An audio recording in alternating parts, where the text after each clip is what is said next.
আসসালামু আলাইকুম, ঈদ মোবারক। Welcome back to my channel Zara's dream life. আপনাদের সাথে চাঁদ রাতে স্পেশাল কিছু মুহূর্ত শেয়ার করার জন্য চলে আসলাম। আজ যেহেতু চাঁদ রাত হবে সেটা আমরা আগে থেকেই জানি, তাই টুকটাক প্রিপারেশান নেওয়াই ছিল। প্রথমেই প্রিপারেশান নিয়ে রেখেছিলাম ইফতার করার পরপরই ফুচকা চটপটি খেতে চলে এসেছি পুরান ঢাকার লেক ভিউ রেস্টুরেন্টে। এটি পুরান ঢাকার গ্যান্ডারিয়াতে অবস্থিত, যদিও এটা লেক নয়, পুকুর পাড়ে। এখানে মেহেদি উৎসবও হচ্ছিল। এখানকার ফুচকা চটপটি আমরা আগে থেকেই খাই, ভালোই লাগে। এর জন্যই সারা মাস রোজার পরে চলে আসলাম খাওয়ার জন্য। তারপরে চলে গেলাম মার্কেটে প্রচণ্ড গরম ছিল, তাই দুই বোন দুটো জুস খেয়ে নিলাম।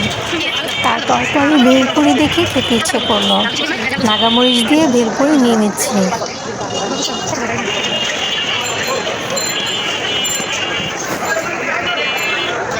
নাগামরিচ দিয়ে ভেলপুরিটা মজাই ছিল। স্কুল গেট ও মার্কেটের ভেলপুরি ঝালমুড়ি খেতে আমার কাছে ভালোই লাগে। পরে পার্লারে চলে আসলাম ব্রু প্লাগ ও চুল কাট করার জন্য। তারপরে মেহেদি পরার জন্য বসে পড়লো আমার বোন। প্রথমে আমার বোন মেহেদি পড়ছে। মেহেদি পরাটা কেমন হচ্ছে সেটা অবশ্যই জানাবেন।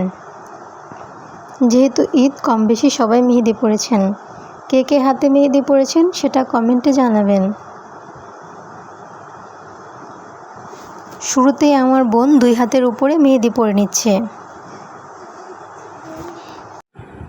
ওর দুই হাতের উপরে মেহেদি পরা শেষ হলে আমি দুই হাতের উপরে মেহেদি পরব। এতক্ষণে ওর দুই হাতের উপরে মেহেদিটা শুকাতে থাকবে, নয়তো দুই হাতের উপরে ও তালুতে একসাথে মেহেদি পরতে গেলে মেহেদি নষ্ট হয়ে যাওয়ার সম্ভাবনা রয়েছে। তাই পাল্টাপাল্টি করে দুইজনে তালুতে ও উপরে মেহেদি দেব। একজনেরটা শুকাতে থাকবে, আরেকজন দিতে থাকবো। আমার বোনের মেহেদি দেওয়া, উপরে মেহেদি দেওয়া শেষ। এখন আমি দেওয়া শুরু করলাম। কার মেহেদিটা কেমন হয়েছে অবশ্যই জানাবেন।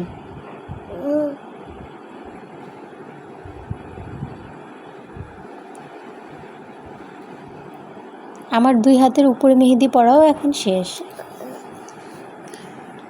এখন আমার বোনের হাতের তালুতে মেহেদি পড়ছে। ওর মেহেদিটাও কেমন হয়েছে সেটা জানাবেন।